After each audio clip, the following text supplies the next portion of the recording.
महाराष्ट्र में नगर निकाय चुनाव के प्रचार का आज आखिरी दिन। महायुति और महाविकास आघाड़ी के नेता प्रचार में जुटे। महाराष्ट्र के कल्याण चुनाव प्रचार के दौरान बीजेपी और शिवसेना शिंदे गुट के कार्यकर्ता भिड़े। पैसे बांटने के मुद्दों पर मारपीट का आरोप। बीजेपी प्रत्याशी आर्य के पति हुए जख्मी। 20 साल बाद उद्धव और राज ठाकरे ने एक साथ थाने में की जनसभा। राज ठाकरे ने हिंदी थोपने पर लात मारने की दी धमकी। कहा कोई भाषा लाद नहीं सकते। उद्धव ठाकरे ने उठाया मराठी मानुष का मुद्दा। कहा यह मराठी मानुष के लिए आखिरी चुनाव है। अगर आपने यहां आज मौका गंवा दिया तो आप खत्म हो जाएंगे।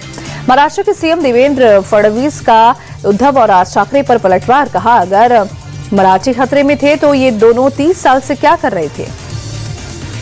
सीएम फडणवीस ने कहा मराठी नहीं, उद्धव और राज का अस्तित्व दांव पर। इन्हें सिर्फ चुनाव के वक्त ही मराठियों की याद आती है। जेडीयू नेता केसी त्यागी ने राज ठाकरे पर साधा निशाना बोले। लंबे वक्त से राज ठाकरे उत्तर भारतीयों के खिलाफ निंदा अभियान में लगे हैं।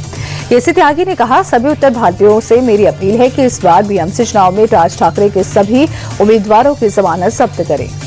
एनसीपी शरद गुट के सांसद सुप्रिया सुले का बड़ा आरोप। कहा महायुति ने नगर निगम चुनाव को पैसों का चुनाव बनाया। बीजेपी पार्टी घर तोड़ती है। सुप्रिया सुले ने कहा रोटी कपड़ा मकान गटर मीटर वाटर पर सब खामोश। बांग्लादेशी कैसे गुस्से, पहले बीजेपी इसका जवाब दे। बांग्लादेश में एक और हिंदू का मर्डर। चिटगांव में 28 साल के समीर दास की हत्या। स्थानीय कट्टरपंथियों ने समीर से रंगदारी मांगी। मर्डर के बाद सीएनजी ऑटो भी छीना। बांग्लादेश में हिंदू सिंगर की इलाज न मिलने से मौत। प्रलय चाकी की समय पर इलाज न मिलने से हुई मौत। अस्पताल में भर्ती होने से पहले जेल में बंद थे प्रलय। ईरान में सुप्रीम लीडर खामेनेई के खिलाफ विरोध प्रदर्शन जारी। प्रोटेस्ट में अब तक 646 लोगों की मौत हुई, कई लोग घायल हुए।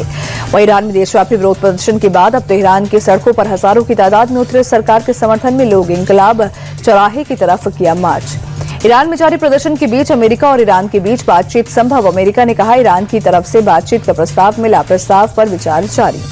ईरान के विदेश मंत्री सैयद अरागची का बड़ा बयान। बोले अमेरिका से परमाणु कार्यक्रम पर बातचीत के लिए तैयार। यूएस प्रतिनिधि विटकॉफ से बातचीत चल रही है। विदेश मंत्री सैयद अरागची बोले हम बातचीत और युद्ध दोनों के लिए तैयार हैं। अमेरिका के प्रस्ताव पर विचार कर रहे हैं। अमेरिका ने ईरान पर फिर कसा शिकंजा। ईरान से व्यापार करने वाले देशों पर 25% टैरिफ लगाया। अमेरिका ने कहा टैरिफ का नया आदेश तत्काल प्रभाव से लागू। ट्रंप ने कहा टैरिफ का आदेश अंतिम और जरूरी। अमेरिका ने अपने नागरिकों को ईरान छोड़ने को कहा। अमेरिकी दूतावास ने जारी की एडवाइजरी। कहा अमेरिका के जो नागरिक है वो तुरंत ईरान छोड़ दें। अमेरिका ने कहा ईरान में विरोध प्रदर्शन हिंसक रूप ले सकते हैं। ईरान से सड़क के रास्ते आर्मीनिया या तुर्की जाए। ग्रीनलैंड पर अमेरिकी राष्ट्रपति ट्रंप ने डेनमार्क को हड़काया। कहा 500 साल पहले एक नाव लेकर ग्रीनलैंड पहुंच जाने की वजह से उस जमीन का मालिकाना हक उन्हें नहीं मिल जाता। राष्ट्रपति ट्रंप ने कहा हम ग्रीनलैंड को लेकर रहेंगे, चाहे प्यार से लें या फिर जबरन। अगर हम ऐसा नहीं करेंगे तो चीन या रूस कब्जा कर लेंगे और हम उन्हें अपना पड़ोसी बनाना नहीं चाहते। ग्रीनलैंड पर अमेरिकी राष्ट्रपति ट्रंप के रुख पर चीन ने जताया कड़ा विरोध। चीनी प्रवक्ता माओनिंग ने कहा अपने हितों के लिए दूसरे देशों का इस्तेमाल बंद करे अमेरिका। वेनेजुएला की अंतरिम राष्ट्रपति डेल्सी रॉड्रिगेज ने राष्ट्रपति ट्रंप को खुद को वेनेजुएला का कार्यवाहक राष्ट्रपति बताने के दावे को खारिज किया। कहा यहां एक सरकार है और एक राष्ट्रपति सत्ता में है। लखनऊ की किंग जॉर्ज मेडिकल यूनिवर्सिटी में आज होने वाली हड़ताल चली कि पुलिस को दिया एफआईआर करने के लिए 1 दिन का वक्त। डॉक्टर, कर्मचारी और स्टूडेंट्स की संयुक्त समिति का अल्टीमेटम। अगर आज एफआईआर नहीं हुई तो 14 जनवरी से होगी हड़ताल। इमरजेंसी के अलावा सभी ओपीडी सेवा बंद रहेगी। केजीएमयू की वाइस चांसलर सोनिया नित्यानंद ने सीएम योगी से मुलाकात की। कहा आरोपी डॉक्टर रवीश के खिलाफ प्रशासन ने लिया एक्शन।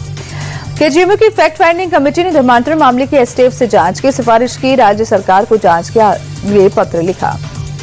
मोरना में पुलिस मुठभेड़ में 25,000 का इनामी बदमाश घायल। चोरी की बाइक, तमंचा और 40,000 कैश बरामद हुआ।